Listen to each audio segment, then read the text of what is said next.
At the Playmakers Network, sports are more than games. They're a community. From basketball and college football to professional wrestling and Rams football, our shows keep fans informed, entertained, and connected. Watch live, listen on your favorite podcast platform, and join the conversation. The Playmakers Network. Sports, community, conversation.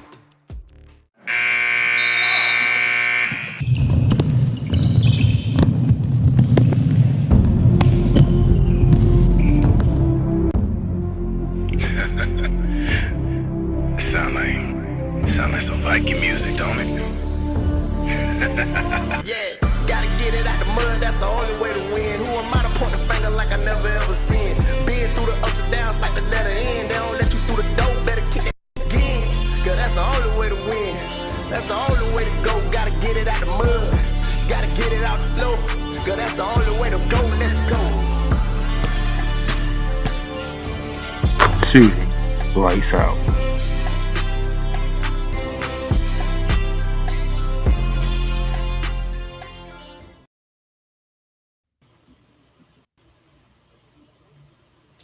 Good afternoon, ladies and gentlemen. Welcome to another edition of Shooting Lights Out after Father's Day weekend. So happy belated fathers to all the fathers out there. Hope you enjoyed your day yesterday. Hope you enjoyed your weekend. There are good fathers out there, and we need to recognize those people. So hope y'all enjoyed your fathers. I hope you enjoyed your basketball because the WNBA is still continuing on. They are pushing through. And my co-host is here. He just, you know what? I'll let him talk. There you go, Coach Johnson. You can have the screen. I created one of the greatest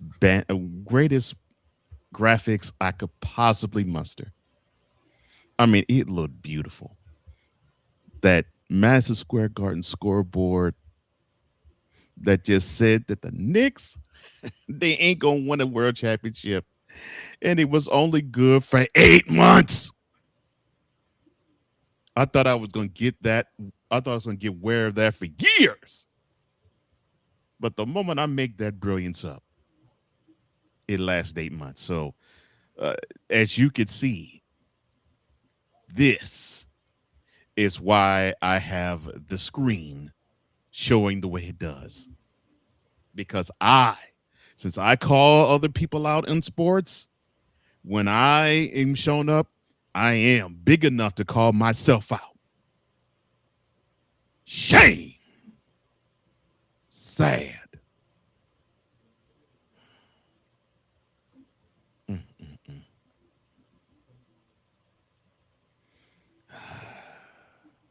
I almost feel bad. You should. Why should I feel bad? They won. And your epigeousness took a hit for once.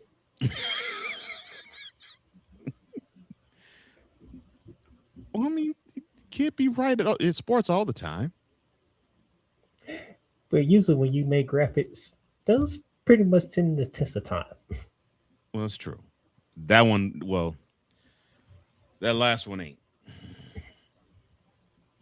That was a beautiful one too, man. I was like, oh, this gonna be for a while. 8 months. And I can't even use it no more. You gotta put that one into the archives. Yeah. It's Or beautiful. burn it. Yeah, it's beautiful as it is. I'm gonna have to, either put it in the archives or burn it. Oh my gosh, I'm still embarrassed.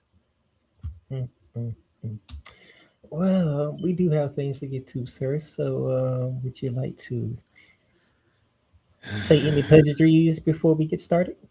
Yes, thank you, ladies and gentlemen, for finding us on the Playmakers Network YouTube channel. Thank you for finding us on Playmakers LinkedIn page. And thank you for finding us live as we are on air live on the Real Wise Radio Network, part of the Real Wise Global family. Shout out to my brother Wise Lefe. I know he's still on cloud nine from his Knicks claiming their first championship since May of 1973. And there was a chick that I saw that was pulled down from the light, from the signal light, pulled another chick down from the signal lights, and then decided to twerk while she's getting her butt spanked. That is New York fan. That is Knicks fan. But also on this show, you can also find our partners, Fanatics, Lids, Paramount Plus, and others. And we are so glad to come at you the fourth Monday in June 2026. Before we get started, one of those people who reside in the city of New York. Yeah, that would be one Mr. Dre. Sportswear Dre Day podcast. He gives us each a salute. A salute to you, sir. Wonderful stuff that you coming up with. And for those who don't know, as knowledgeable as he is with the NBA, it pales in comparison to what he knows about the WNBA. Which I'll be looking forward to hear from him today when he gets to the WNBA. But before we do it, here is our comment of the show today. Yes, from us to you. This is what is on tap for today. We're going to touch on the NBA draft, which is coming up tomorrow night. Which team has the most pressure entering tomorrow night's NBA draft? Would it be the Wizard, the Jazz, the Grizzlies, the Bulls, or whatever other team that you have? And plus, who is your pick to go number one overall? For those who are in the know and want to actually participate, drop those thoughts below.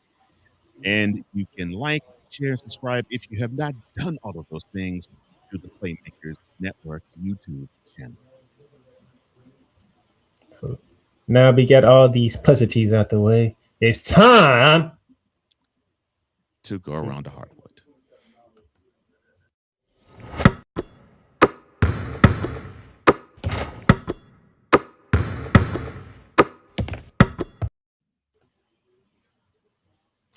This should be fun. One of my favorite issues we begin. Well, we now have Congress being told by so many different sporting entities. Yeah. Okay. So you have the NFL, you have Major League Baseball, you have the NFL Players Association, you even have the NBA's Player Association. They all have sent statements to Congress supporting the Protect College Sports Act, and they are bigging up specific provisions, includes also encouraging further, quote, negotiations, close quote, during the legislative process. Now, the NFL voiced its support for the, quote, voluntary pooling of media rights under the Sports Broadcasting Act, close quote, which is something the SEC and the Big Ten have opposed. The professional voices lend credence to the bill at a critical time as the Senate commences Commerce Committee, is expected to vote on this as following a markup on Thursday. Now, before the legislation goes to the Senate floor for a vote, the Commerce Committee has to advance the bill. Thursday's markup gives committee members an opportunity and a chance to offer amendments to it before they vote. The NFL statement reads as follows, quote, healthy, stable, and thriving collegiate athletics is essential to the future of American sports, including Olympic sports. And this legislation is an important step to achieving that for the benefit of all college athletes and institutions alike. By utilizing proven models like the voluntary pooling of media rights under the Sports Broadcasting Act, which supports broad, fan-friendly distribution of NFL games, this legislation will support college athletes and ensure fans will be able to access their favorite games across today's changing media landscape. Close quote. Now, the bipartisan bill, which was drafted by the Democrat senator from Washington, Maria Cantwell, and the Republican Texas Senator Raphael Edward Cruz, aka the man that basically takes his tongue and licks the crack of Trump's. Would provide the NCAA with an antitrust exemption to enforce several rules that have been recently challenged in court, including limiting transfers and athlete eligibility and prohibiting schools from poaching a coach during the season. I think I'll put a bookmark there. Your thoughts so far from what we're seeing as looks like the professional leagues are getting on board with the Congress, to sort of handcuff college from having a lot of movement. Your thoughts, sir? Well, guess what? SEC, Big Ten, y'all in trouble.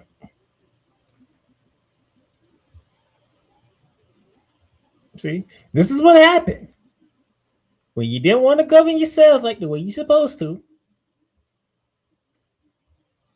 you got to get government involved, and y'all asked for the government's help. Am I correct, Mr. Johnson?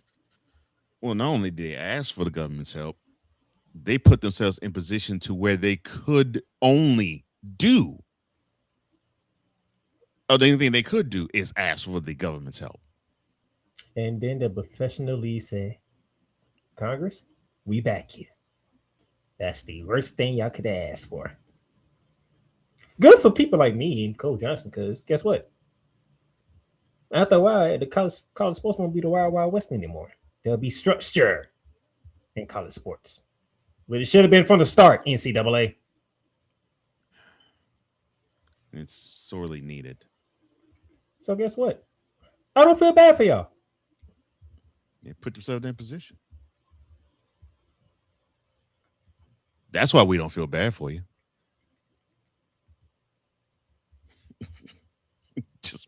just gonna be putting it out there. We don't feel bad for you because you put yourself in position to have this happen. When NCAA, you all wanted to find a way to get that money, that NIL deal money. That's what you was focused on. Now you got the government to say, you know how you've been operating the last few years. Yeah, we're going to put a kibosh on that. And oh, look at that. It looks like the NFL and the NBA is saying, let's do this. And not just the leagues, the unions too.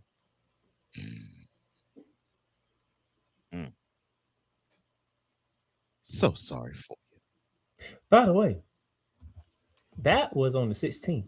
Mr. Johnson, what happened on the 18th? All right, so what happened there? Excuse me. Oh, before we get there, they tried to reach Tony Petitti and Greg Sankey, the Big Ten and SEC commissioners, respectively. Unfortunately, they did not respond to a comment. What a shock. Beautifully timed.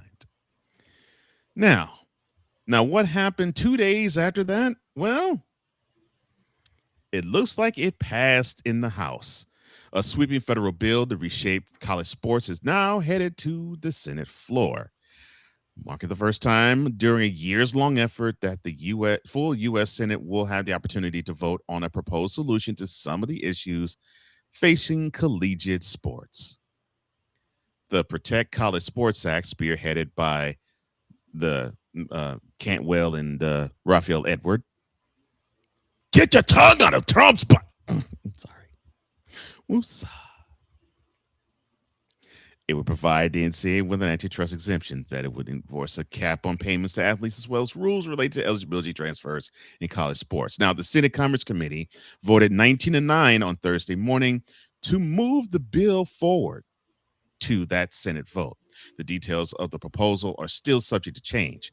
Its path to becoming a federal law remains an uphill battle, with the bill facing a time crunch ahead of November's elections and opposition on several fronts, most notably leaders from the SEC and the Big Ten, because they say they oppose the bill as it currently stands.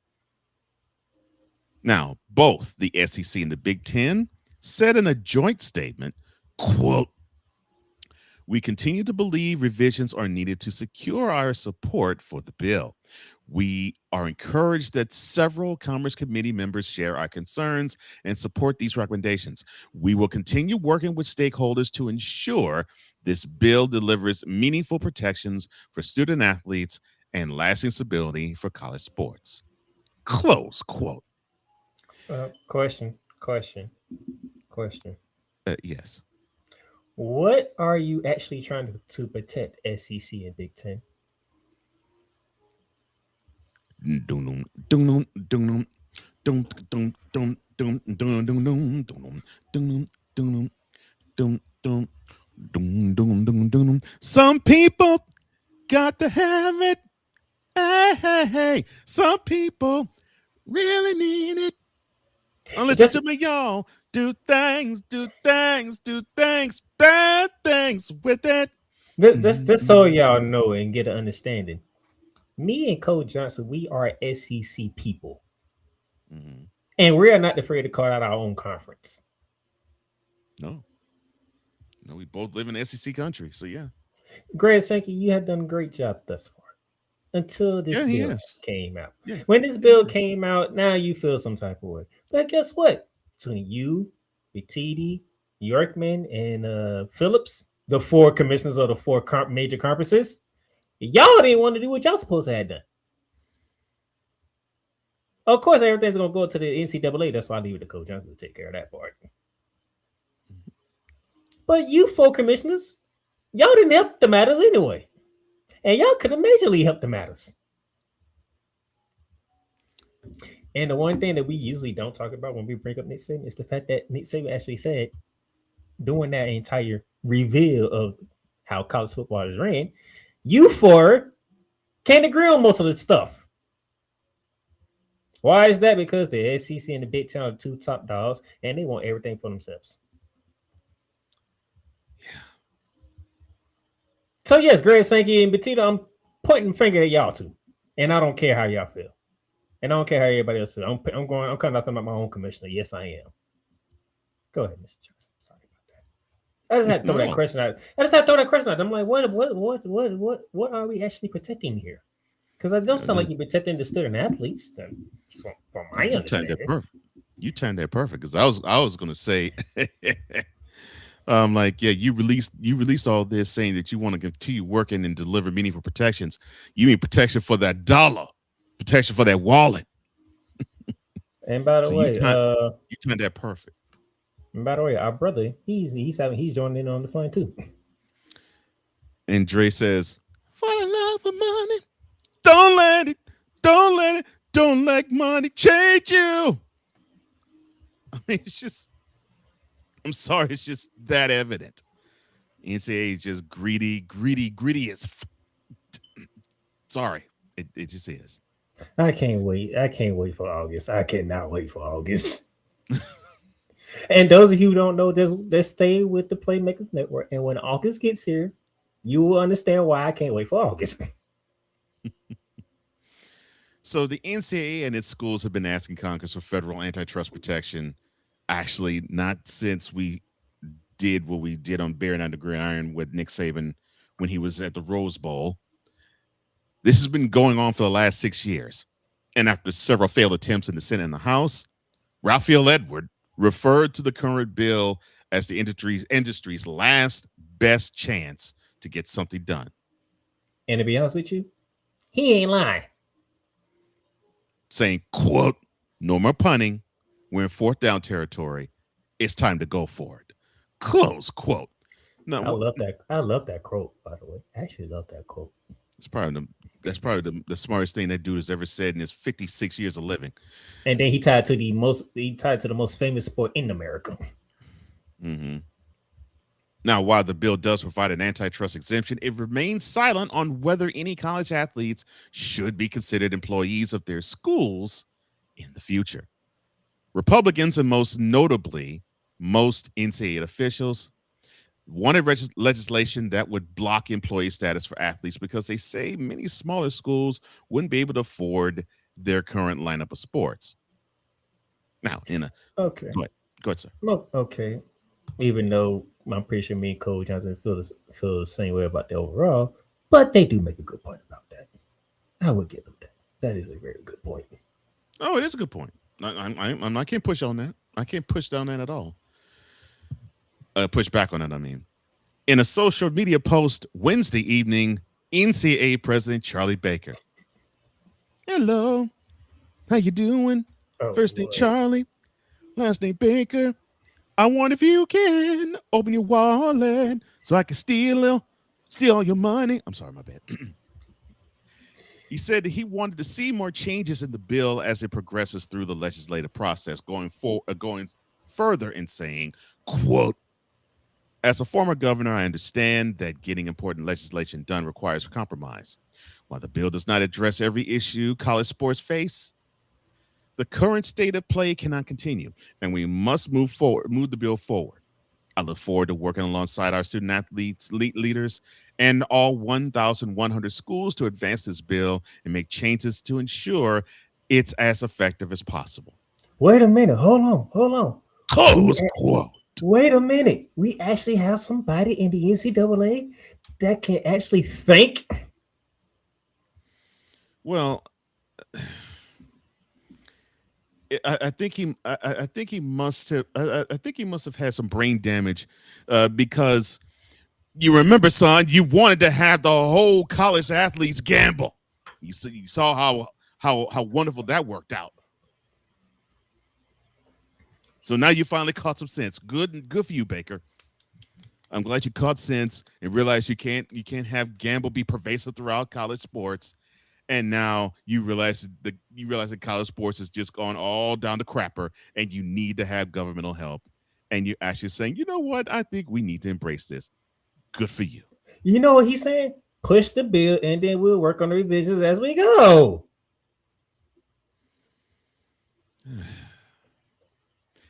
Athletes. Now, Greg Sankey and Tony Bettino can get their heads out their butts. Maybe we can start making sense of all this. Can we get the bill passed first, and then we can go for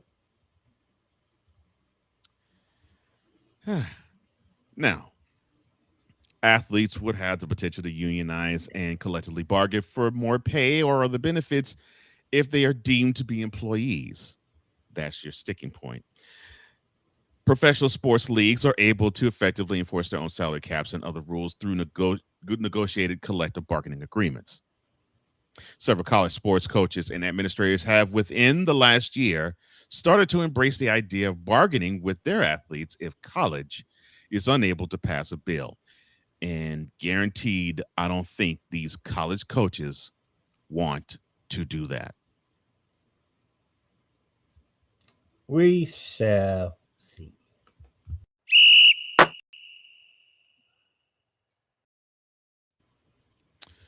Now, let's transition from Washington to the NBA and NCAA.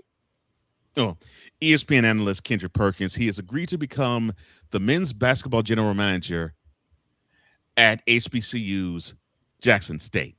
Now, along with his work with the basketball team, Perkins told ESPN on Friday he will have a connection to the school's broadcast and journalism program.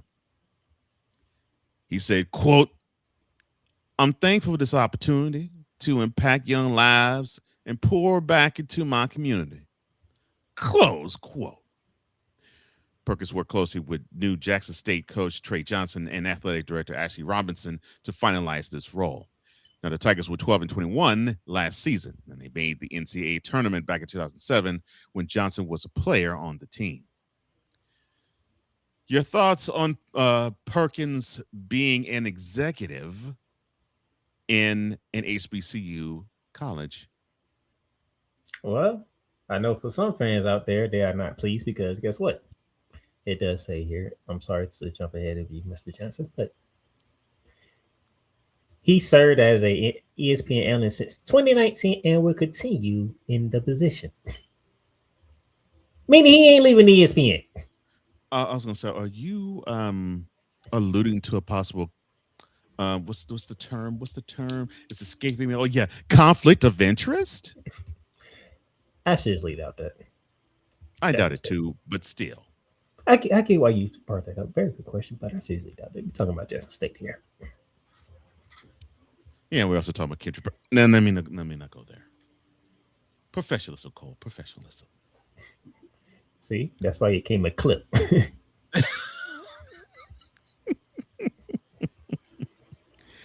Yes, before he became an analyst and has been at ESPN for 7 years, he played 14 seasons in the NBA and won the title in 2008 with the Celtics. Now, he joins a list of current or former NBA players who have taken roles at college programs in recent years, like Shaquille O'Neal at Sacramento State, like Stephon Curry at Davidson, like John Wall at Howard, like Damian Lillard at Weber State. So this isn't a far-fetched stretch, but, well, we shall see how successful it is. But congratulations, Kendrick. I hope you can advance Jackson State forward further than the program has gone, for the exception of when one Mr. Deion Sanders was the head coach of the football team. Now, go college ranks to the NBA ranks. Here we go. Mind if I take this one, sir? Giannis Antetokounmpo, take it away, sir. So, word has come out from Sean Sherrod. The Milwaukee Bucks will be trading Giannis, but it's between the Boston Celtics and the Miami Heat. The expected trade is supposed to happen before the NBA draft, which means roughly, let me think here. NBA draft is at 8 p.m. tomorrow night, so we're looking at roughly what? Less than 28 hours. You're looking at about 27 hours or so from now, when this trade should be officially going down. So, Mr. Johnson, who or where should Giannis go between South Beach or New England? What's his goal? Is his goal to be the best player on the floor at all times, or is it to win a chip? Knowing Giannis, he wants to win another title. If he wants to win another title, the place he needs to go is to Boston, because that team is better able to win a chip now. Now, if he wants to be the best player on the floor almost every night, then he should go to South Beach. He'll enjoy it, and he'll basically have the similar trajectory of his career, that of like Shaquille O'Neal when he went to Miami, where you saw he had a good couple of years, and when after his prime ended. Hey, Shaq did win the title down there though. Yeah, he won the title in his third year? Second year there, which is true. But he did it having to lean hard on one Mr. Dwayne Wade in the 2006 NBA Finals. Giannis, I don't see anybody down there who he can lean on to do that when he is not going to be the dominant force that he has been.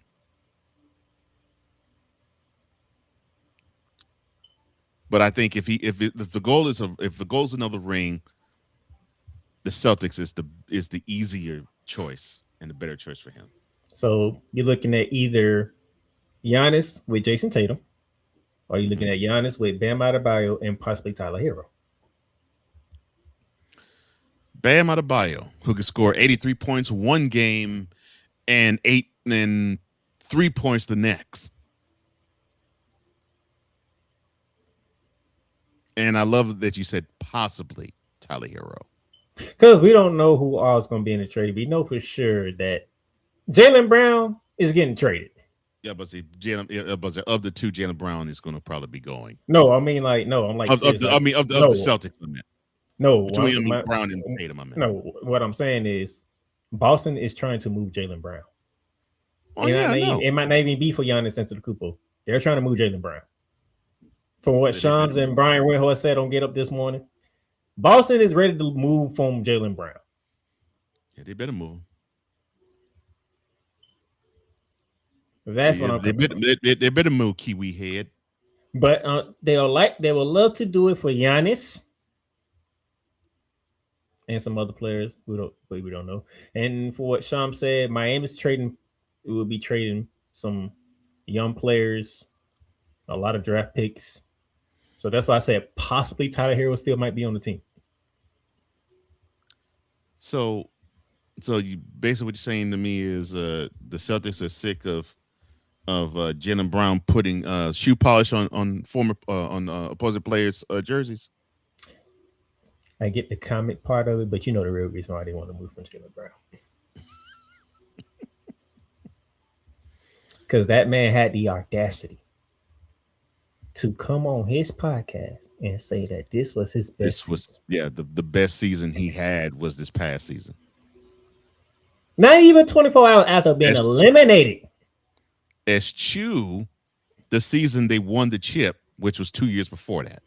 When he was finals MVP.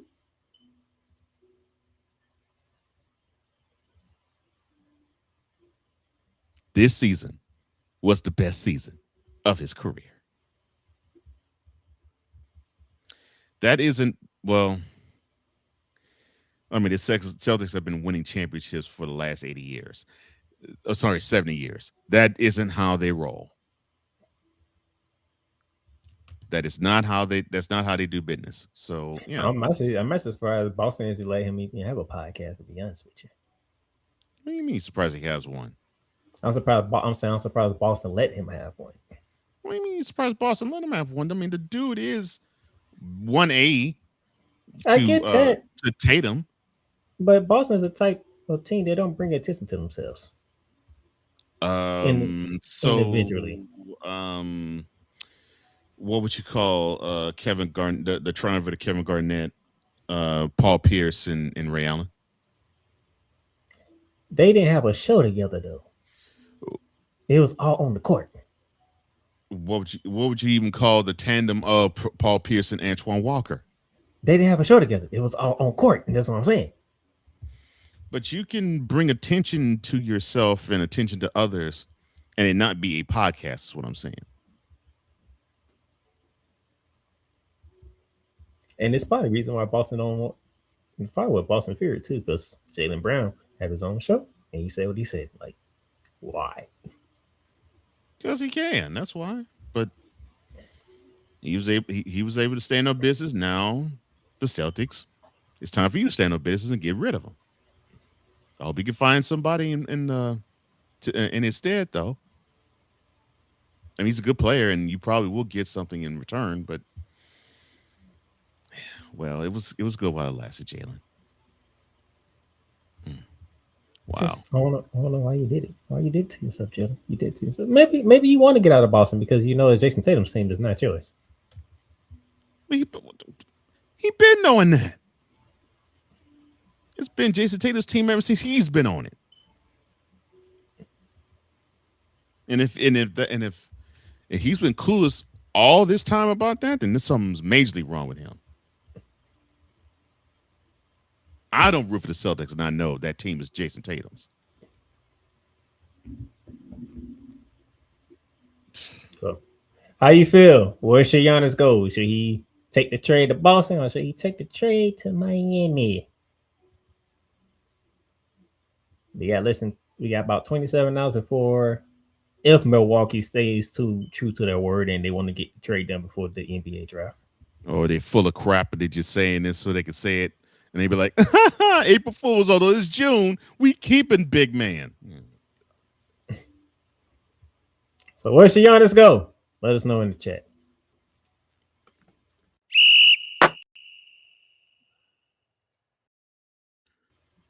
And the breaking news of the day, Mr. Johnson.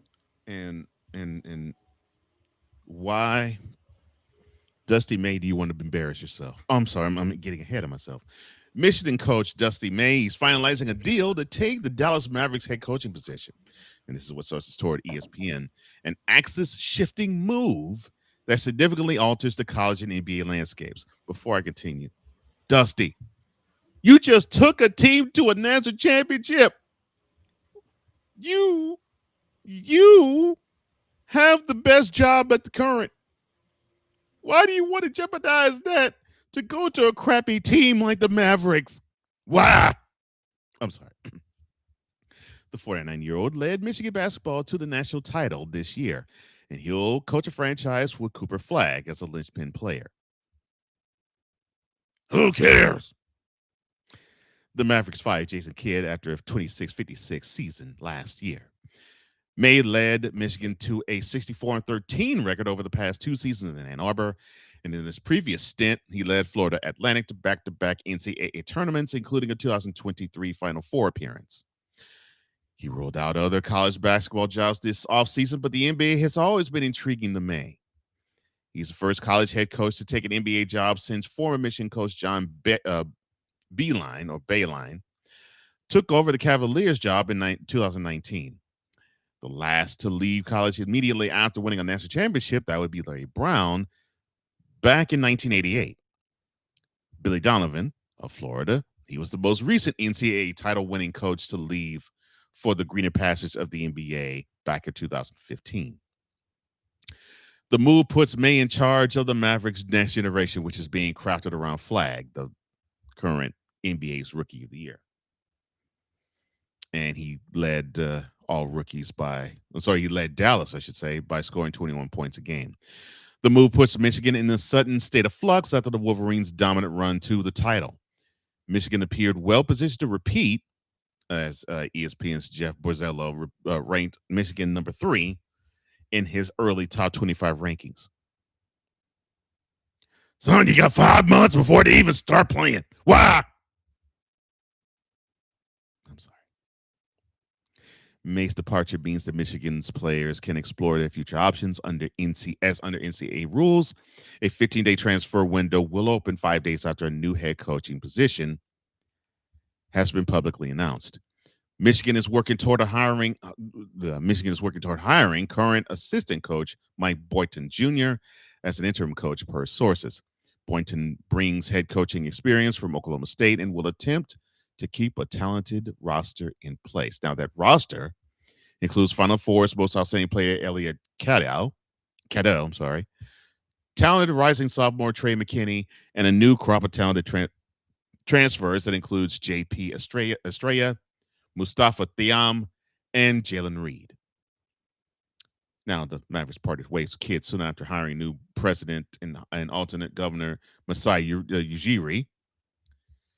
Great job that you did in Detroit. In Toronto, sir. You got hosed, son, to run the franchise's basketball operations on department, despite owing Kidd more than $40 million over the remaining 4 years of his contract. Okay, your thoughts on Dusty May committing career suicide? Oh, I thought you wanted this to yourself. Oh, okay.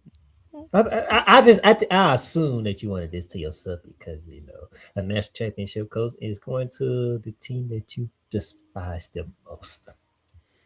I mean, it doesn't make sense. It does not make sense. Look, the Mavericks are hot garbage. The Wolverines are national champs.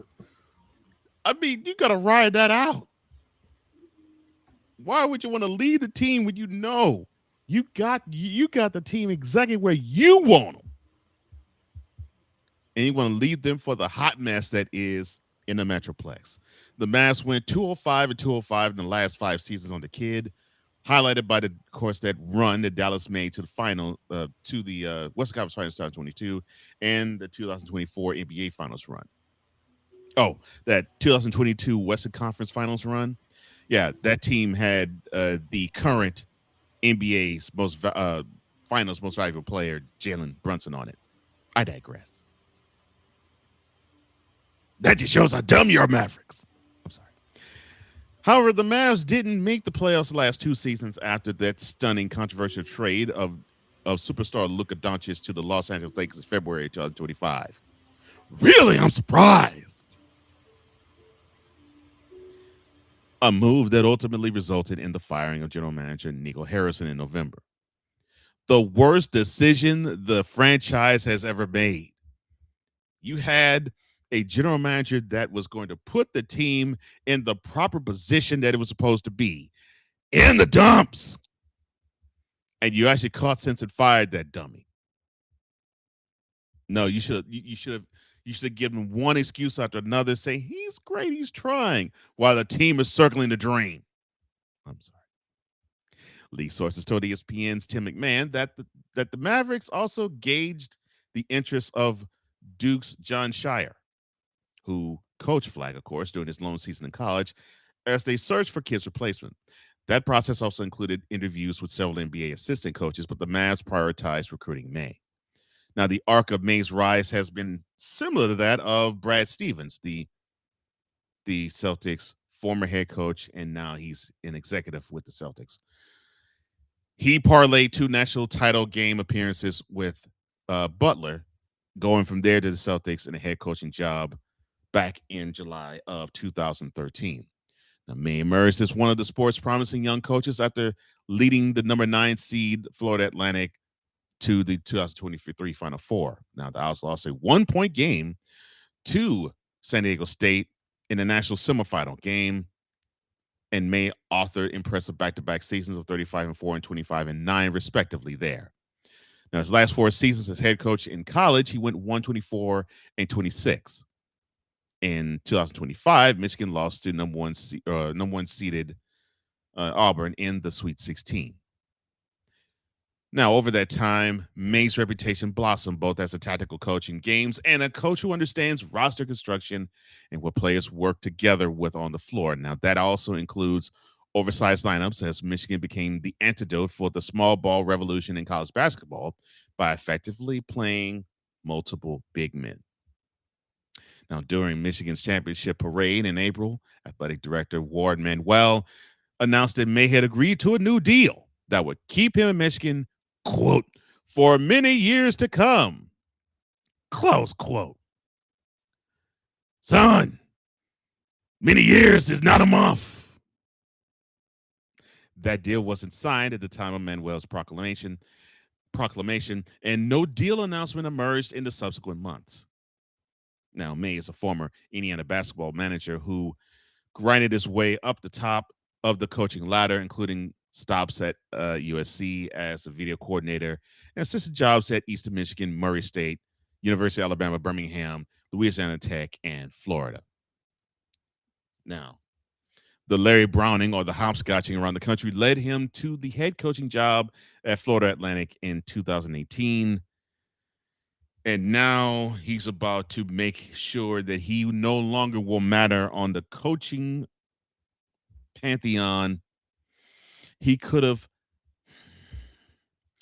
May, you had a chance to stamp yourself as one of the great college basketball head coaches. Now you're about to crap all over yourself, and it's going to look ugly. It's going to look ugly. And now it's time for me to smile.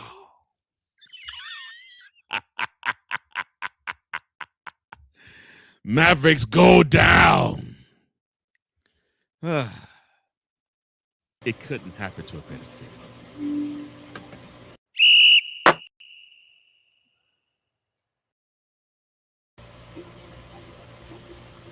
Now, other news and notes around the NBA, WNBA, and NCAA. CJ McCollum. Now, he agrees to a 1-year extension worth $21 million with the Hawks.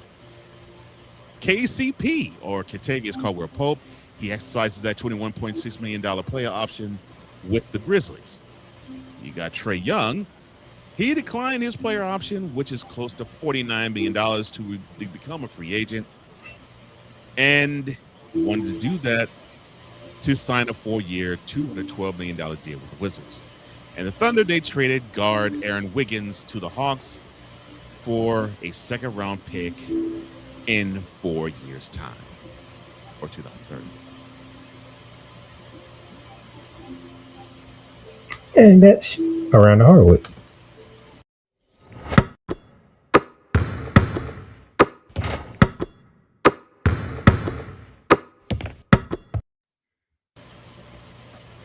Other notes from other areas of basketball. That's why I paused. While you was having your fun, Dre was in Dre having fun too. Dre, I love Dre. He says, "Look, you got me at work saying it the exact way Eddie Levert was." For that mean green almighty dollar. Of course, we already know who he's referring to on that one. Yes, talking to Mr. H. Wilson with the rolling on the floor, laughing emoji. Of course, that is in regards to Bam Adebayo. Oh my gosh.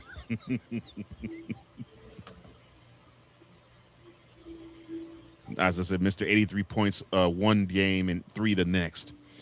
He says, all money ain't good money.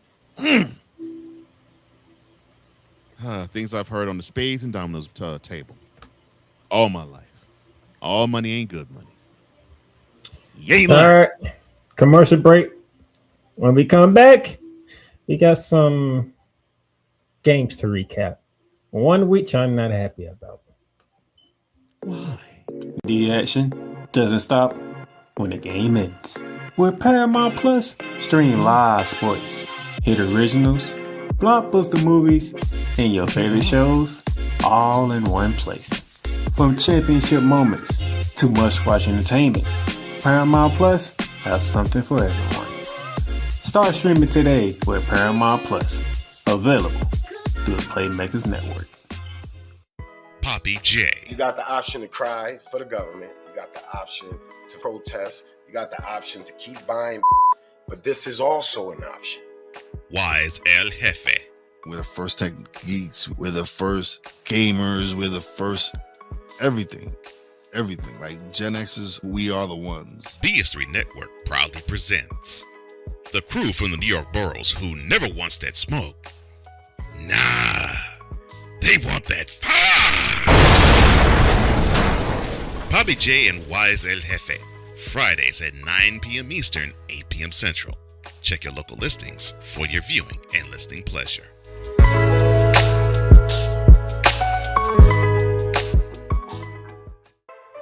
Big game today? Don't spend it in the kitchen. CookUnity delivers fresh, chef-crafted meals straight to your door so you can spend less time cooking and more time enjoying the action. Whether it's football season, basketball season, or fight night, CookUnity has you covered. Fill your day with CookUnity. Get started today through the Playmakerz network.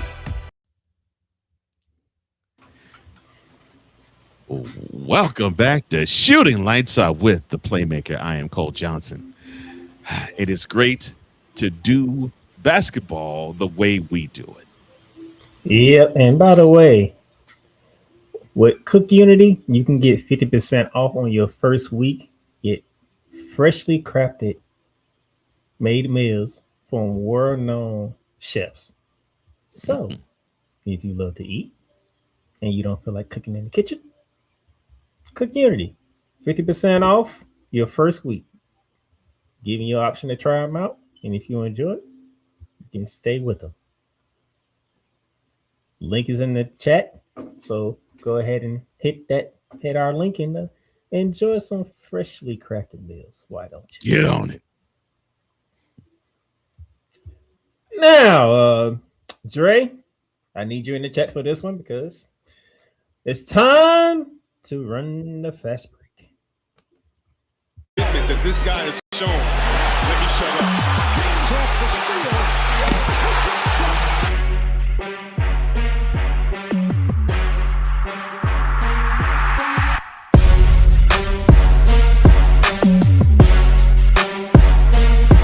Rebound by Adams, his sixth. Morant goes by Primo. Attack.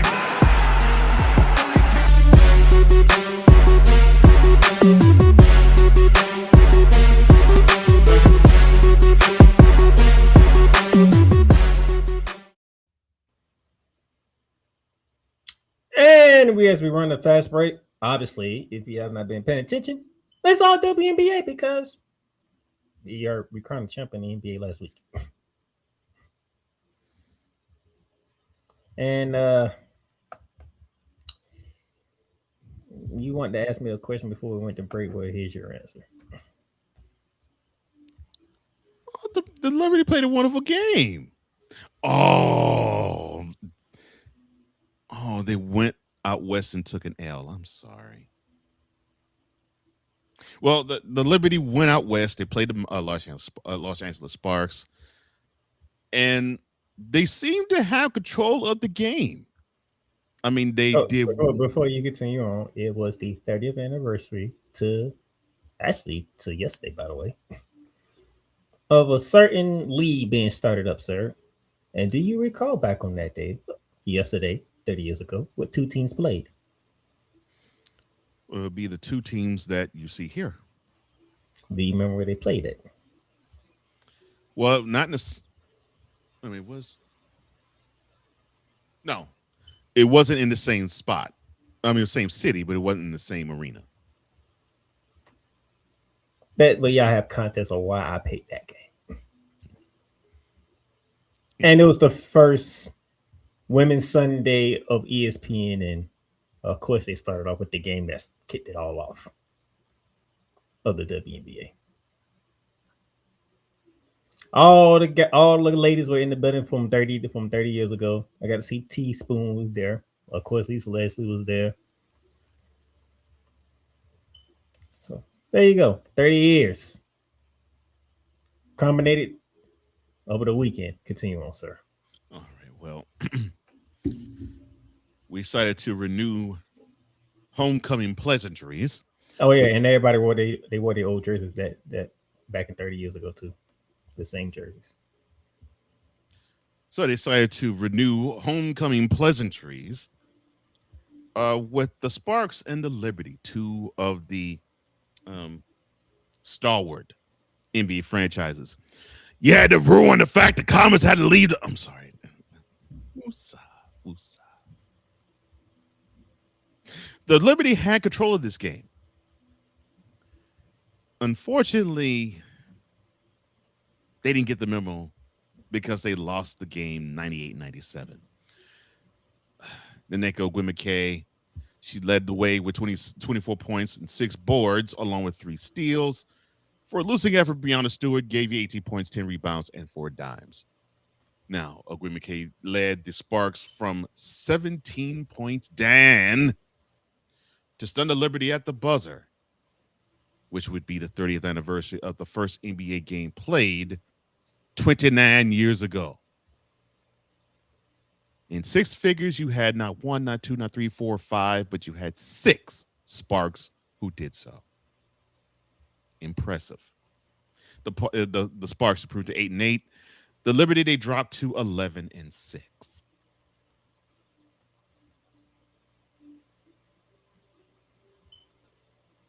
Mr. Johnson, move out the way. Oh, Lord. Why you had to go in on your Liberty now? Why we can't keep leads?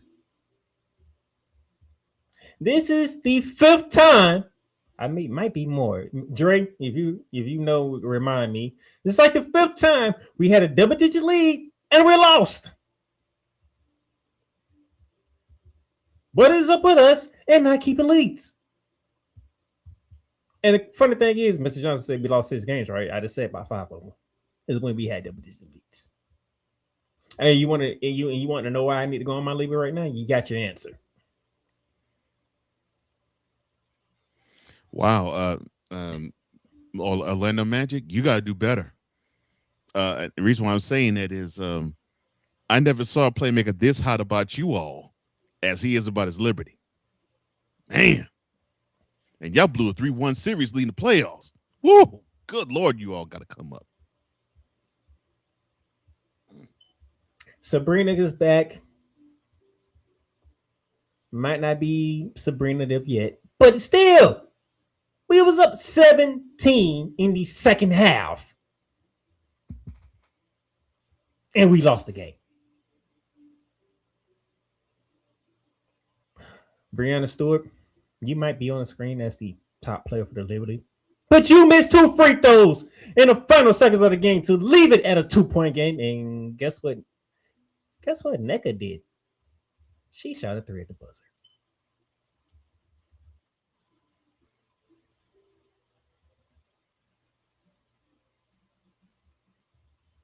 And Coach just wanted to know why I need to go off on my Liberty. He's finding out why now.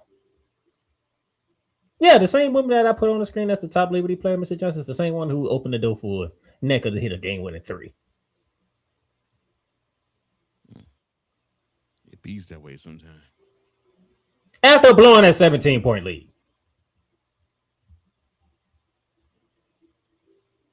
Crystal Mark, you had a good strategy. You went big on the Sparks, and it was working. They didn't know what to do. And now I get it. You gotta make sure people get their rest and stuff like that. But at some point during the season, I'm gonna need you to find a rotation and stick with that rotation. Because even though Miss Fee is not with the Lynx, they are rolling. We'll get to them in a minute too. The Aces, they're rolling. We'll get to them in a minute too. You see me rolling. If you want to feel what the New York Knicks felt, Mr. Coach DeMarco, especially that lady that was twerking at the stoplight. I'm gonna need you to find a rotation that you are confident in and get it together. And the only reason I can do this because we want to play 44 games. We're already 17 in. That means we got what, 27 left? Yeah, that'll be 27 left, yes, sir. So time is money, and time is winning. Stop blowing leads. All right, I can bring Cole back now. Woosah. Did I answer your question, sir?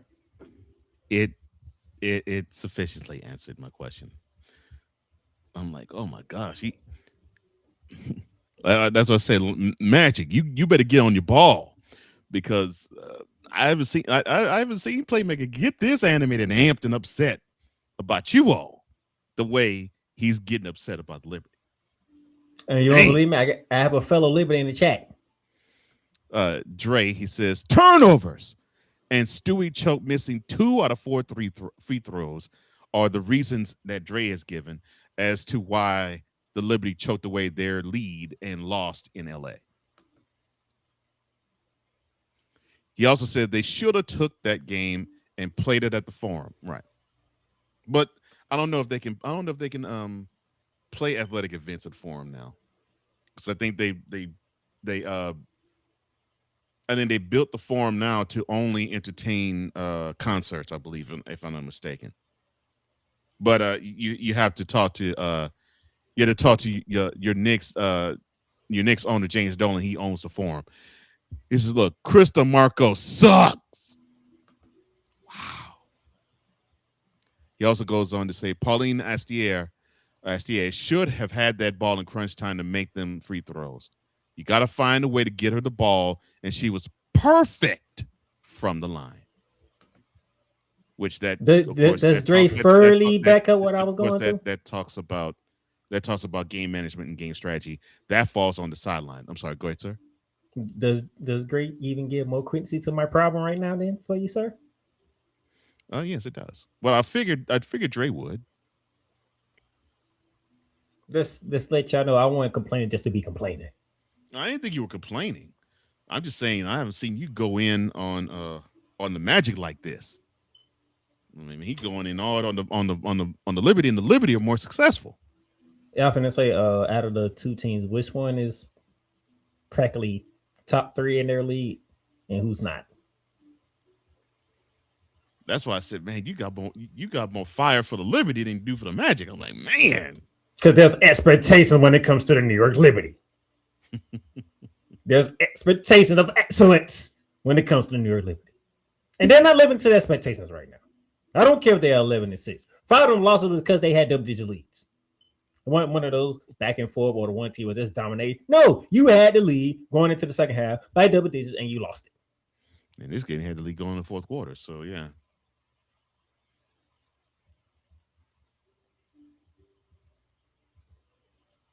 Now you still got 27 games to get it together because we've seen the Aces do it halfway through the season.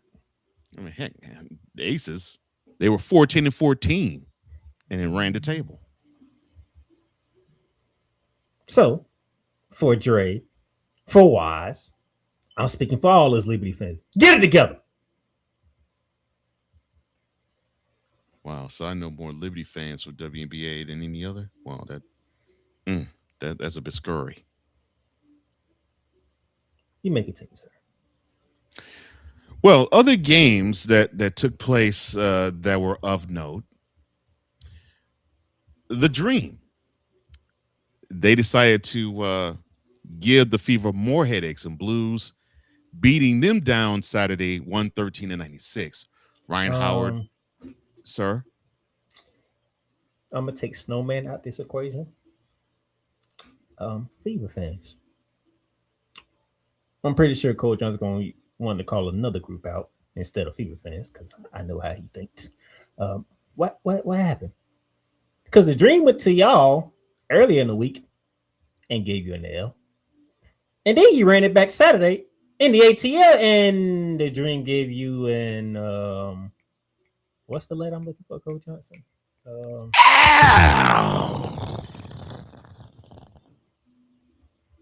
In Indiana, Angel Reese went for a double-double in 21 and 12. And then Saturday, who was the star player for the Dream? It would be Ryan Howard, who paved the way with 24, and Alicia Gray, she didn't follow far behind with 22.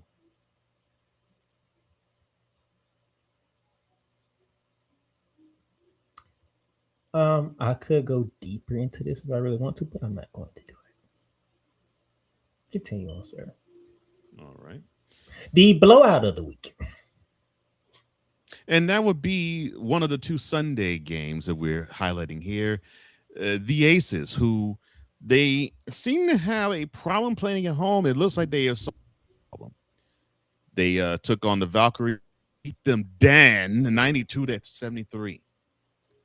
Jackie Young with 21 points. She led the way in a dominant victory that had the Aces put 6 players scoring double figures.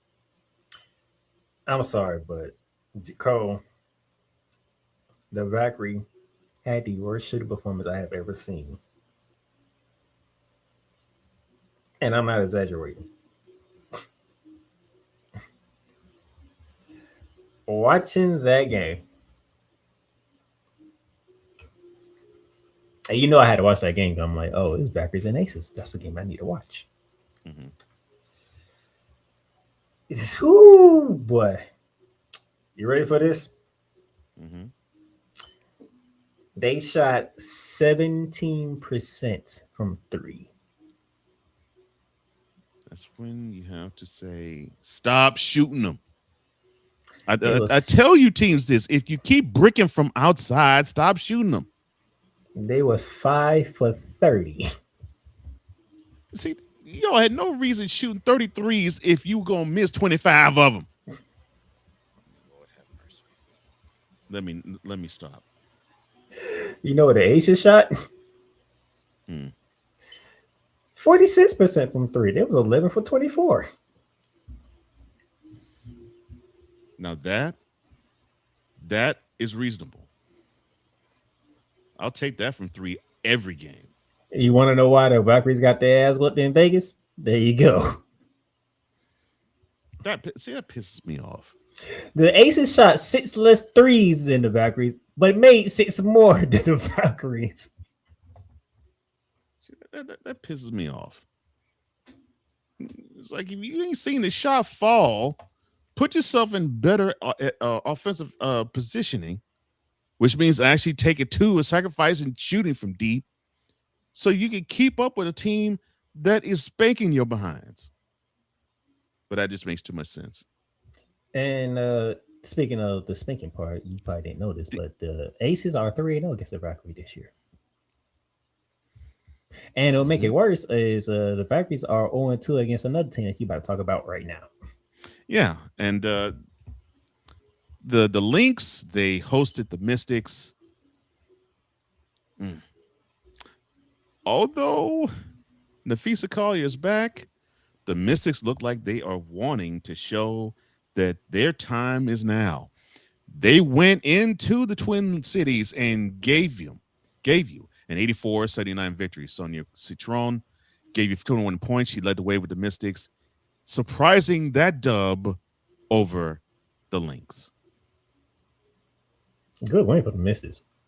It's a solid win for them. Man, that's a very good one for the Misses. I did not see that one coming, to be honest with you. You're the only one. But that's a real solid win for the Mystics.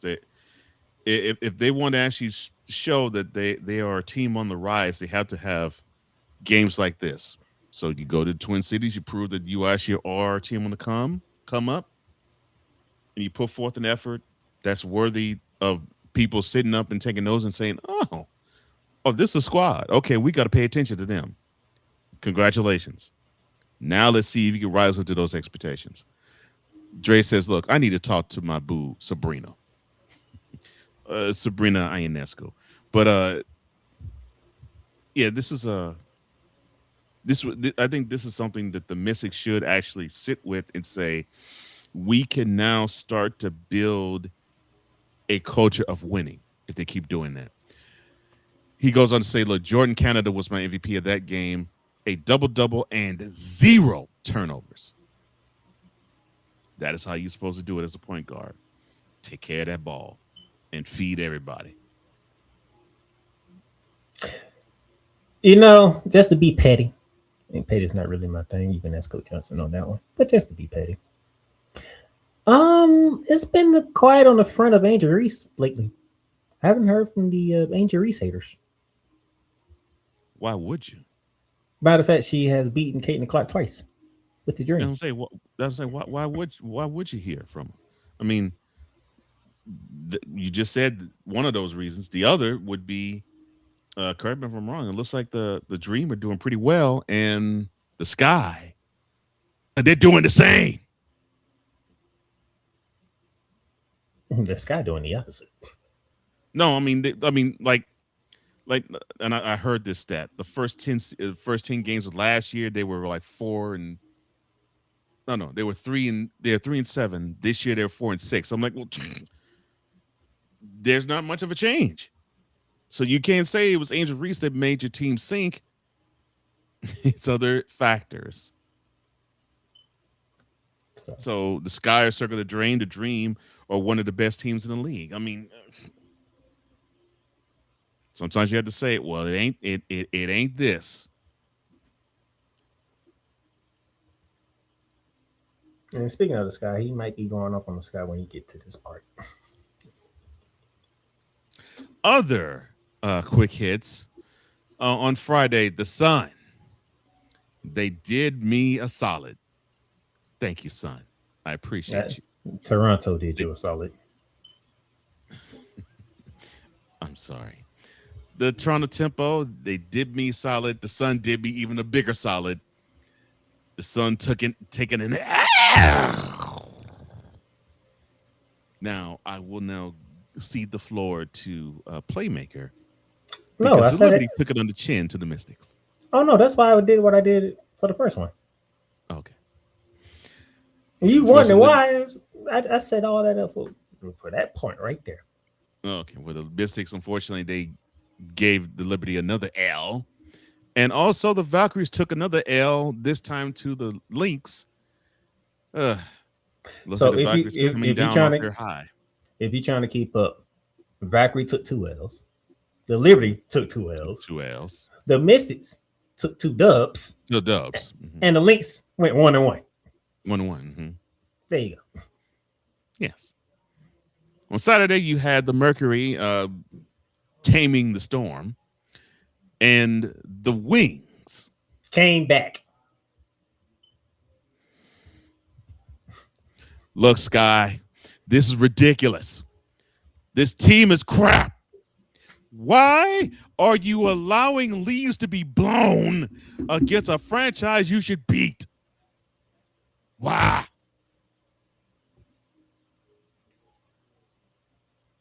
Matter of fact, how big was that? How big was that comeback game? I gotta refresh my memory. The Sky fell to the Wings. They rallied from a 14-point deficit. The Sky fell to the Wings. And you know how they rallied, and you know how they rallied from that, Mr. Johnson, was really gonna piss you off. They outscored this. They outscored the Sky 36-21 in the fourth quarter.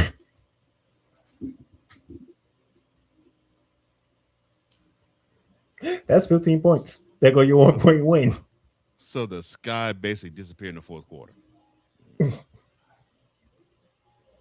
There you go. You clowns disappeared in the fourth quarter. This game should have been your sky. Why? Woosah. Congratulations, Wings, for the comeback. Don't look now. What you really don't like, the Wings are 10-6. The Wings. 10-6 are the Dallas Wings. I said the Wings. What you mean? You love wings. Yeah, on my plate. Maybe Detroit, but not in Dallas. Oh, Reminds boy. me, I will be visiting Dallas in 2 months, so I gotta be on my best behavior. Yeah, you need to. I'm gonna need you to come back to Houston and win one piece. And also Sure. do the show. And also do the show while you're there in one piece too. Jeez. Oh my goodness. Yeah. I pray that I can't do it in one piece. Dre says Mystics, they're gonna be a headache for teams that make the playoffs. They beat the Liberty and the Lynx. And In a span of days. I think that's what the Mystics want to do. I think they want to this year test their mettle against the top tier and see if they do measure up. And this week has been a really good barometer for them.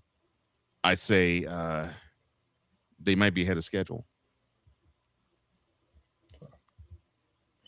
That will conclude the fast break.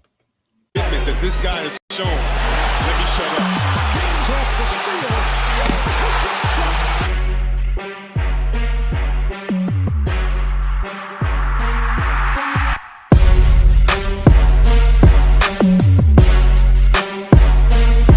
Rebound by Adams, his sixth. Morant blows by Primo. Attack.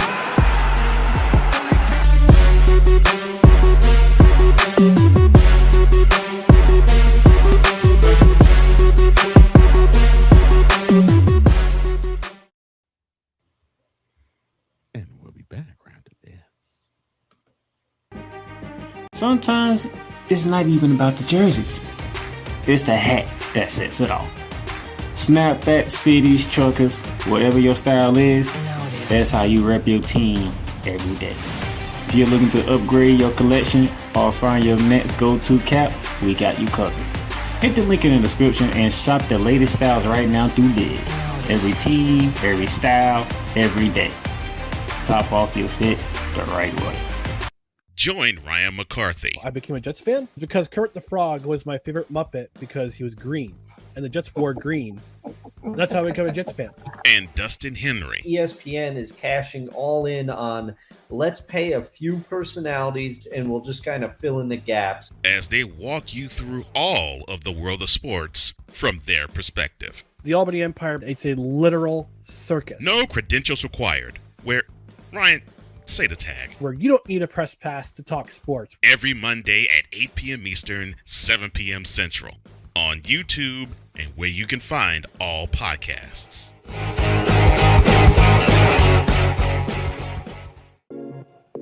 Looking for more than just a game? Paramount Plus brings you live sports, exclusive originals, blockbuster movies, and can't miss series all in one place. Watch the moments everybody is talking about, anytime, anywhere. Stream more with Paramount Plus. Available through the Playmakerz Network. And welcome back to Shooting Lights Out here. Before we continue on, I think my co-host, he wants to tell me something because I think I've been getting on his nerves with everything I've been creating lately. What? Why? I'm joking. My co-host want to give me my flowers. That's what he want to do. I mean, I'm gonna have to ask you for some things. I'm like, man. I'm like, he's stepping his graphic game up. I'm like, all right. I see. You see, we got a whole new intro. Mm-hmm. I was like, I see you. I'm like, all right. You stepping this game up. All right. I likes that. That makes me have to step mine up, which mad sign is I gotta. You got to August. So on August, it's full rolling. Oh, I'll be in good shape by then. Because I plan to have my hands on many a show. This man here gonna be around here. I'm just gonna go ahead and throw this one out there. If you're a head coach in college football, you better be on your P's and Q's, because if you're not on your P's and Q's when college football starts, this guy right here, he gonna put you on blast worse than I can. And why would you say that, Playmaker? What would give you that impression? See me, I'm just gonna go off on you and tell you how I feel. He gonna have illustrations.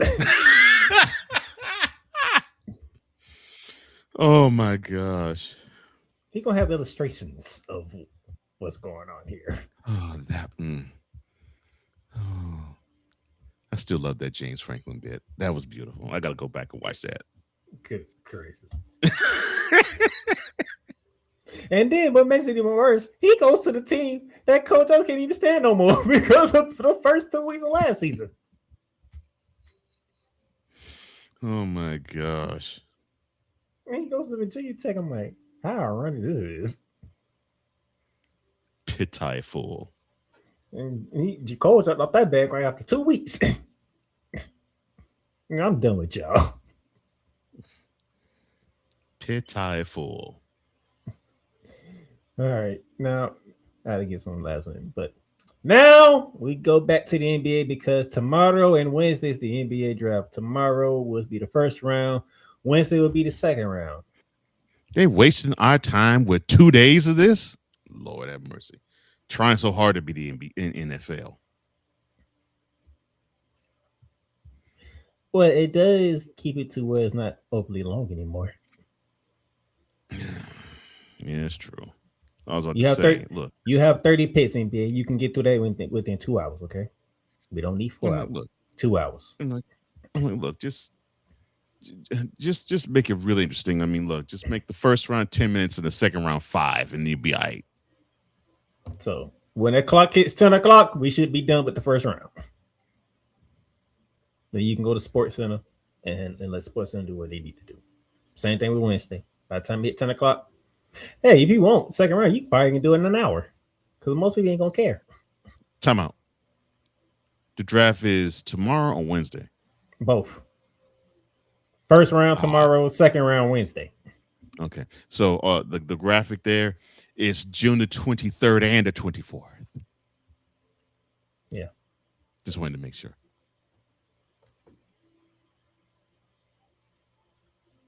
And here are your pick orders, Mr. Johnson. Okay. So starting you have with the Washington Wizards. Mm-hmm. So they'll have the number 1 overall, followed by the Jazz, the Grizzlies, the Bulls, and the Clippers. They get that pick thanks to the Pacers tanking it up and Tyrese Halliburton being injured for the season. Then you have the Nets, the Kings, the Hawks. This is from the Pelicans. The Mavericks and the Bucks, they round out the top 10. Then you have the Warriors at 11, Thunder at 12, thanks to the Clippers.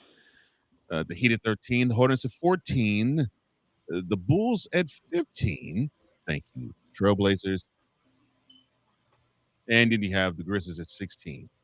Thunder at 17, Hornets at 18, the Raptors at 19, and the Spurs at 20. Rounding out the first round, you have the Pistons, the Sixers, the Hawks, the Knicks, the Lakers, the Nuggets, the Celtics, the Timberwolves, the Cavaliers, and the Mavericks.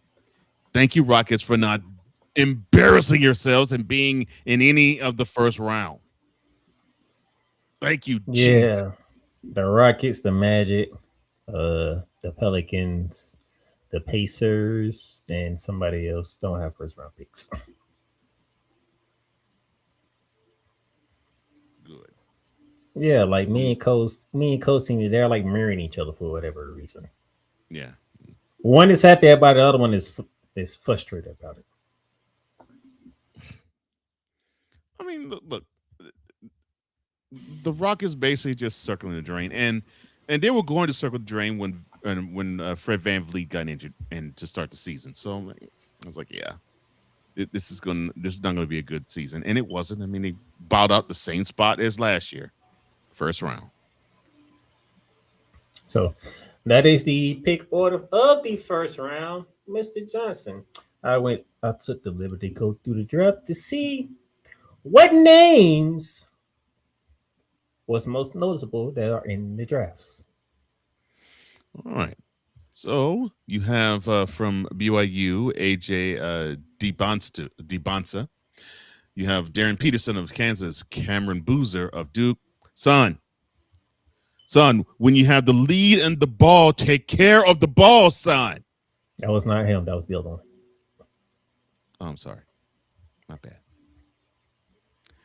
Caleb Wilson of North Carolina, Darius Acuff Jr. from Arkansas, Jaden Bradley of Arizona, and Braden Burries also from Arizona, and Core Pete also from Arizona. And you have Keaton Wagler of Illinois, Mikael Brown Jr. of Louisville, Alex Caraban from UConn, Trey Kaufman-Wren from Purdue, Yaxel Lindenberg from Michigan, Duke Miles of Vanderbilt, Terrace Reed Jr. from UConn, Richie Saunders from BYU, Emmanuel Sharp from Houston, and Braden Smith from Purdue. Those are your notable prospects who will probably go in the first round. And we're just gonna look at the lottery pick. That's what most people care about, the lottery. Yeah. So Washington has the number one pick, Mr. Johnson. Mm-hmm. We put the question up earlier. Which of the top 4 teams has the most pressure of getting their first pick correct?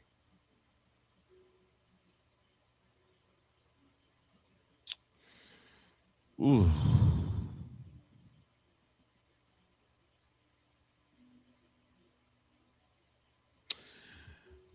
I'm leaning toward Grizzlies. I'm leaning toward Grizzlies because I'm going to be blunt. Heat totaler, your time is up. And now the Grizzlies have to find his replacement. Not his successor, his replacement. Those of you who don't know who he's talking about John Morant. The nigger worried about wanting to hold heat in his hand, then score 25 points in the game. Yeah, the love affair with John Morant is over, and now they're looking for somebody who's going to be the one to replace him. The other 3 teams do have pressure on them. I mean, the Jazz, I think they're still reeling from having to let go of Donovan Mitchell. The Wizards, they had a decent run with Wall and Beal, but they just could not get over the hump. And that was from like a few years ago. And the Bulls, it looks like the Lonzo Ball experiment went all to. But to me, the Grizzlies, because I think they need to replace Morant. He said Grizzlies because they need to replace Morant. I say Grizzlies because you already blew up the team. JJ, he's in Utah. You traded him there. You traded Desmond Bane to Orlando. So I'm putting it in more simpler terms than what Cole did. Finish the blow up.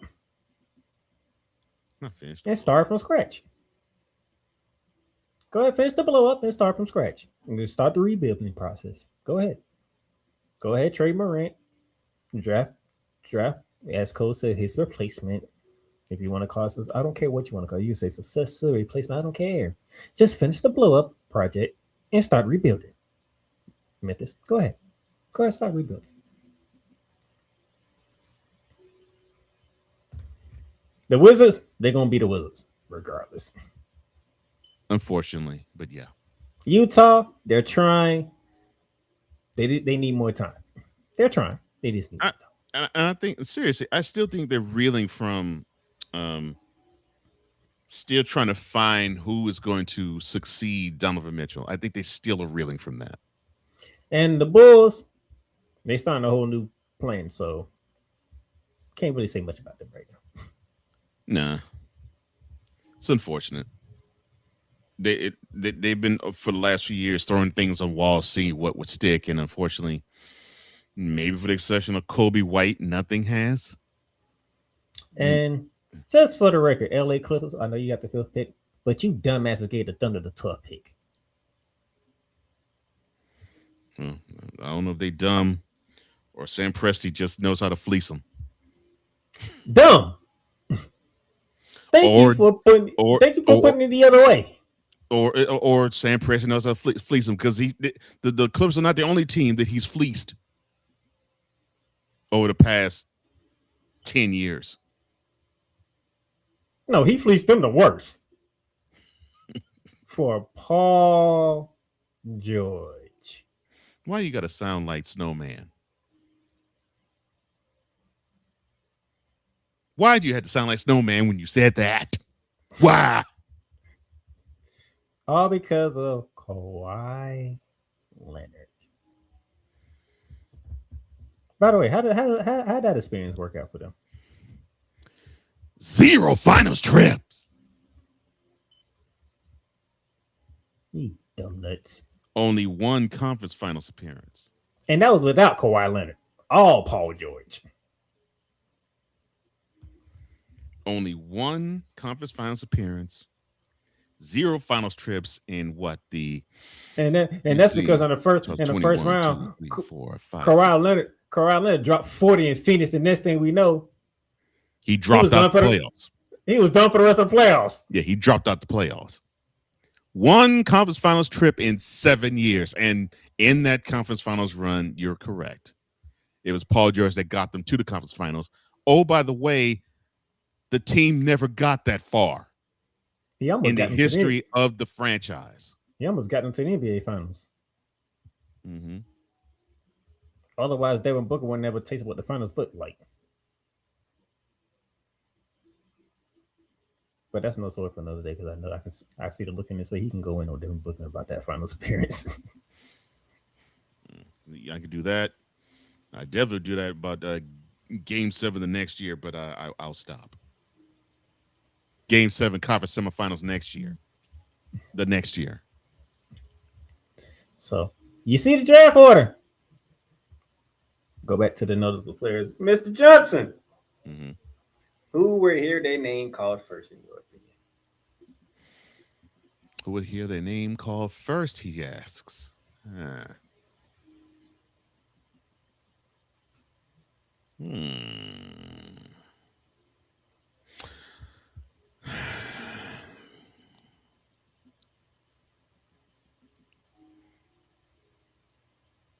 That's a good question. Who do I hear the name being called first?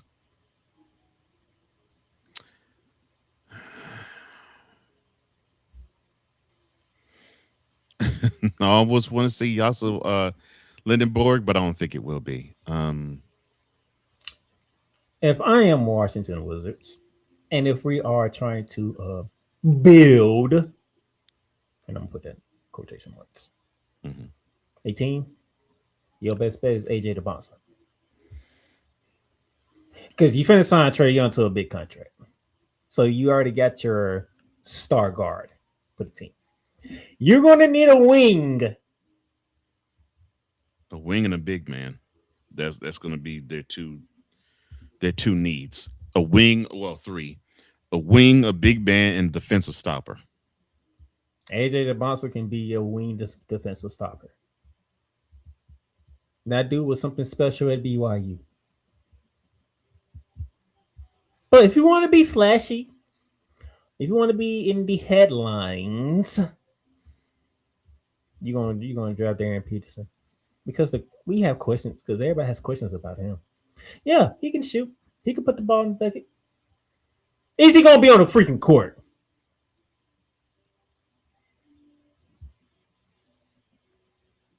So if I'm the Wizards, I'm going AJ the bouncer. Just this.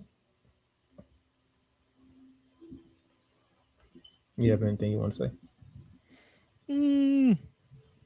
No, but I agree with you. I think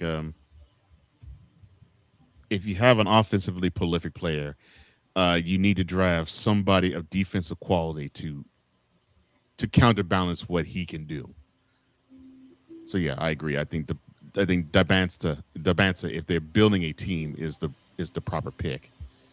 Now, if they want to pick somebody who is going to be questionable in terms of being on the court, then the Wizards are cruising for a bruising. But then again, they have been for a long time. I don't know what it was going to be, but I believe the first 4 names off the board would be the first 4 names on this list. Which leads the Chicago Bulls just to sit back, kick their feet up, and say, "Okay, Washington, Utah, and Memphis, y'all fight for whatever player y'all want. Whoever's there, we'll take it with no problem. We don't care." I mean, because unfortunately for them, any one of those players will improve the team that they have currently. So, yeah.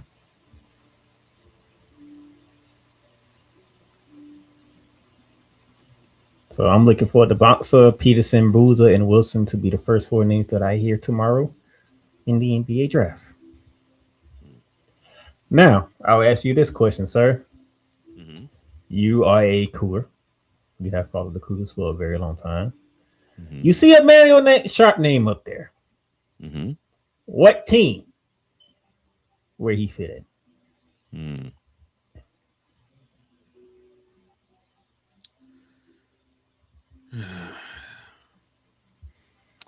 Bring that first round graphic back up. Let me see.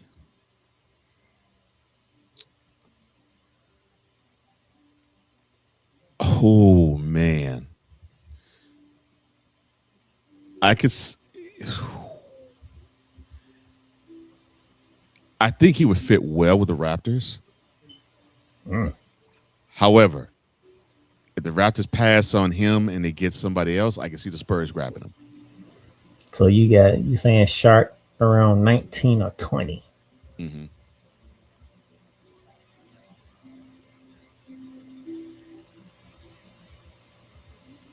If he make it to 20, might be a problem. And I say a problem for the rest of the conference. Because the Spurs are already a problem. That's what I'm saying. Spurs are already loaded, and I can see a talent like that drop to them. They won't hesitate to take him. So, because you're a Cougar fan, you have watched and you have followed Sharp. Explain to the viewing audience why he would fit with the Raptors or the Spurs. Because I think he would give both teams, I think what they really are missing. Although I will say the Raptors probably need a more reliable shooter too. Just more athleticism. I think, I think that's what the Spurs need a little bit. And if he were to bring that type of energy to a team that already has a whole ton of energy like the Spurs, I mean, they deep as it is, they'll get even deeper. And as for the Raptors, it would start to round out a young nucleus that they're already forming. I mean, we got to remember this is a team that pushed the Cavaliers to 7 and did a pretty good number to them in the first half of Game 7. So they're missing a couple pieces because I think they need a big too. But if they had somebody athletic too, I think that would give wing players a little bit of issues. And And I really believe that those two teams would be perfect for the talent that Sharp has. Okay. For me, let me see. I'm looking for now. I want to know where Darius A. Cup Jr. is going to go. I want to see where he goes. He did his 1 year in Arkansas. Dynamic point guard. I want to see where he goes.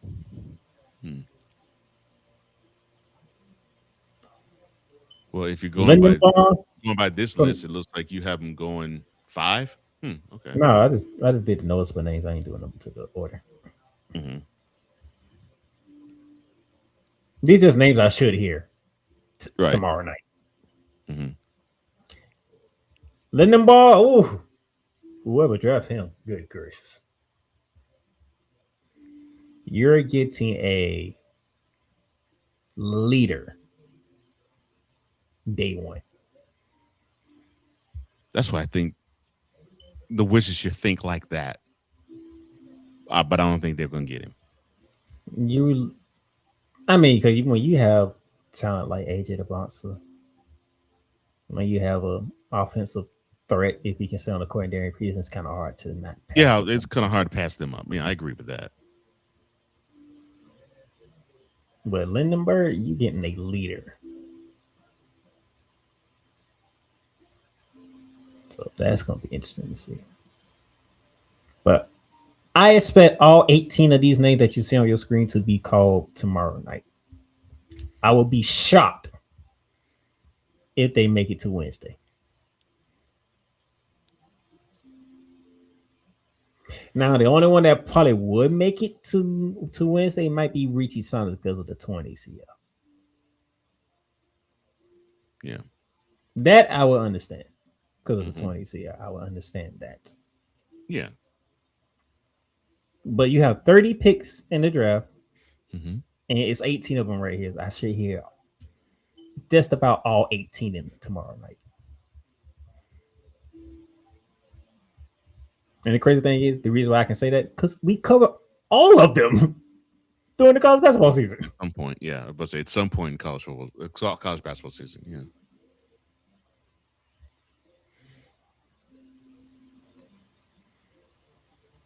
So that is the NBA draft preview for you.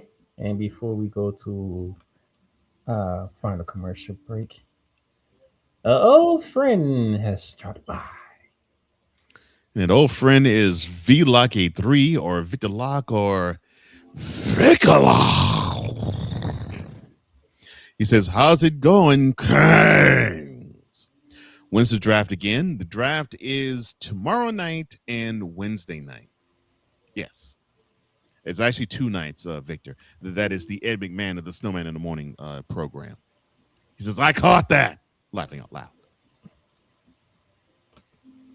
Only the way Victor can. All right. One final break, and we'll get you ready for the week and get up out of here. Yeah. If you're watching WWE and not repping your favorite superstar, what are you doing? T-shirts, championship hoodies.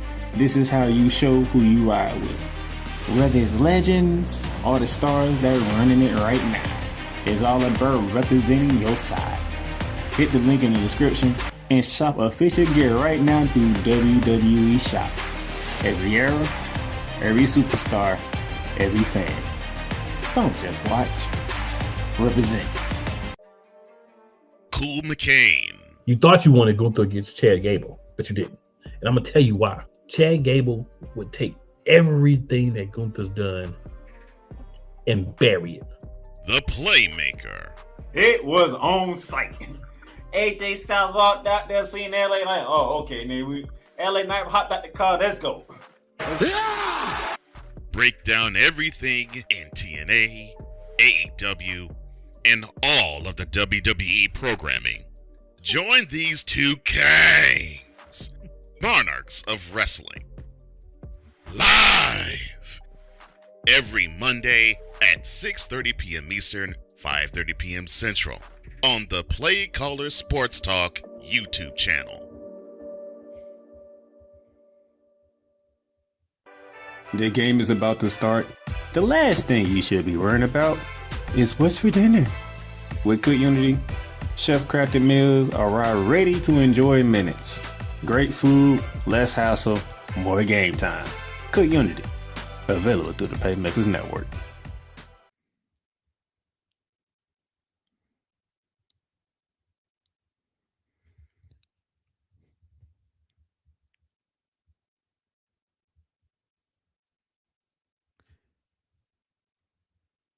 Freshly crafted meals by world-known chefs. Get 50% off on your first week through our link. That is at cookunity.pfx.io/PZN. Welcome back to Shooting Lights Out. We are on the home stretch. Down the stretch we come with the Playmaker. I am Cole Johnson, the code name, and the man scientist here at your disposal. And it is now time for us to show you what to watch and look out for this coming week in the land of basketball. Which, let me see. There is nothing in the NBA other than, of course, the draft. There's nothing in the NCAA. They won't be talking about them unless it's about anything that's dealing with the rules. But on the court, let's see, we ain't gonna be talking about them until October.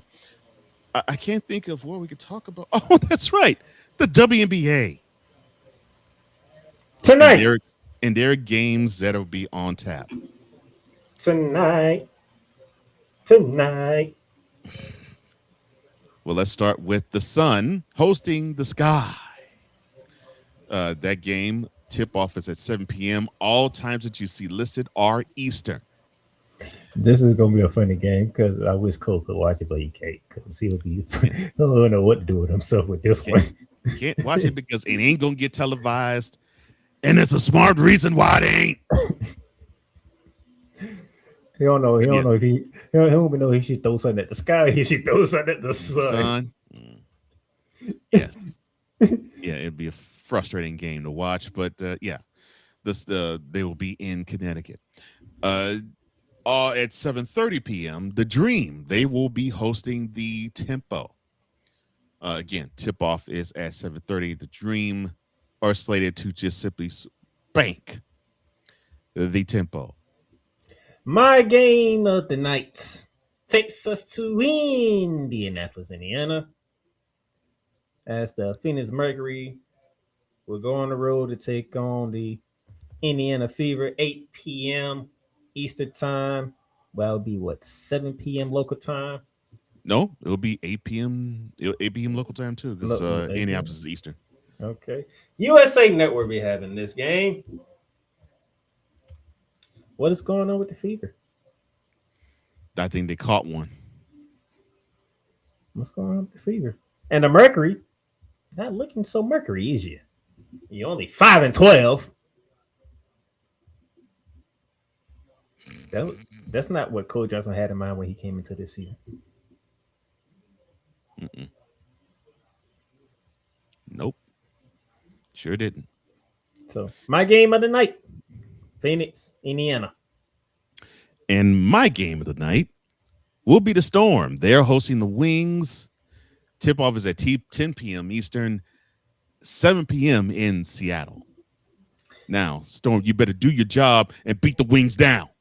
And your game of the night features a team that is 3-14 against a team that's 10-6. That's what sucks. Beat them down, Storm. What is that tropical storm gonna do against them? Tropical storm. Well, tropical storm, and I know this from experience, they can still do some damage. What is this tropical storm gonna do to the Wings? Unfortunately, the Wings are flying high. Flying high on the feeling. Yeah, I know. You're right. Oh, and that Mercury Fever game, it will be televised on USA Network Oh, I threw that in tonight. there. Oh, sorry. I threw that in there. The other 3 games ain't getting televised at all.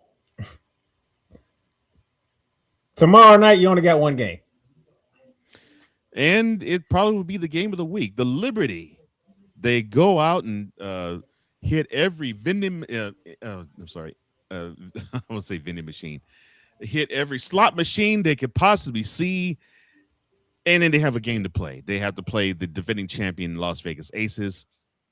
They say that this is a rivalry. I don't know if it is. I don't know if it's not. 10 p.m. is the tip. It'll be 7 p.m. in Las Vegas when this game begins. USA will carry it on television. And yes, this will happen probably at the tail end of the draft tomorrow night. Tomorrow night. By the way, you'll be seeing these 2 teams on the 30th as well. On Prime Video. At the back Tuesdays. Okay. So they'll be in New York, obviously. And that game will be in New York. Yeah. And it's the game Cole Johnson can't stand. Is the reason why.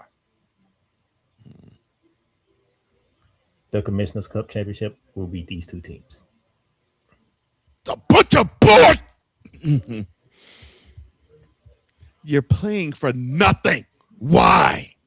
Actually, they playing for money, so that's not nothing. Is the season over after they play? Then they ain't playing for nothing. They playing for extra money. Okay, so they're playing. An extra million. Okay, so they're playing to stroke their egos and fatten their wallets. Can you say this is the reason why we are the last pick of the next season's draft because we are the defending world champions? No, it don't matter. Well, the Aces can say that. I know the Aces can say it, but they didn't say it because they won the Commissioner's Cup. They can say it because they won the WNBA championship. And before that, the New York Liberty did the same thing. And still, they didn't do it because they won the Commissioner's Cup. They did it because they won the WNBA championship. It's funny. Your last 2 champions on the screen right here. It don't matter what you do in June. It matters what you do in October. It's damn in November. It'll be in November by the time that season. Well, it might. Well, I'm about to say, starting next year, it might be almost November. They adding 6 more games to the schedule. Mm-hmm. Yes, for those who don't know, yes, starting next season, the WNBA will actually be playing 50 games for their regular season. Are they gonna move the schedule up or are they gonna push it back? That's my only question. It's probably gonna be a combination of both. But I'm thinking they're probably gonna start. I'm seeing them starting probably right around the time the Kentucky Derby comes. When I know this very well because my birthday is right before it. So I can see them actually earmarking the first weekend in May, and I think that's probably when they'll start. Tomorrow night, your long game, the rivalry of the WNBA, Liberty Aces. The Commissioner's Cup. That's the 30th. That's a week from now. I know. That's tomorrow. I'm talking about tomorrow. Tomorrow. I know tomorrow's just a regular game, but when they meet 7 days from then, the Commissioner's Cup. And you have another show to do that. You didn't think about that, did you? I did. It just feels good to say it. The Commissioner's Cup. And then it's a tournament. Any tournament in the regular season. Wednesday. Good. Now I can talk. Actually matters. Wednesday. The Fever, they host the Mercury, 7:30 p.m. tip. USA will carry that game. The Mystics, also 7:30 p.m. tip. They will host the Lynx, ND to the C. And then you have 8 p.m. tip, 7 p.m. in Chicago. The Fire, they'll be traveling to Chicago to face off against the Sky. And then at 10 p.m., the Valkyries in the Bay Area, E40, Yay area, they'll be taking on the Dream. That'll be 10 p.m. Eastern, 7 p.m. Pacific on the USA Network. So the USA Network has a doubleheader for Wednesday. Mercury Fever at 7:30 Eastern, Dream Valkyries at 10 p.m. Eastern. And those are your games to watch for the week. Any final words, Mr. Johnson? So the WNBA, they're almost coming to the halfway point of their regular season. And I'm loving the fact that we're starting to see normalized reactions for the WNBA. It's no longer the wow, these girls can play type of crap. We are expecting good, fundamental, sound basketball, and we're getting better analysis from people who are watching it, and better analysis from the fans who are watching it too. So kudos to those who actually watch the product and know what they're talking about, and appreciating what is being there, and not griping about they don't dunk. It's not a man's sport. It doesn't flow the way the men's game flows. It's not supposed to. It's not supposed to. You're supposed to appreciate this brand of basketball in a different way than you do the men's. So kudos to everybody. And I want to see who is going to rise up, who's going to recede, and who's going to be like the Aces. They tank the first half, and they basically do the Tim Tebow speech, and they just run the table the rest of the year, like the Aces did last year. Don't forget, you can vote. You got to the 27 to vote for your All-Star. I am submitting my vote in right now. So don't forget to vote. I know most people are going to vote for their favorite players, the players that they know, and not the players that are deserving to be All-Stars. But go vote. Show the players love by voting, and we'll see who makes the All-Star. And with that being said, for the mad scientist Cole Johnson, I am the playmaker down in silence as we bid you adieu for today's episode.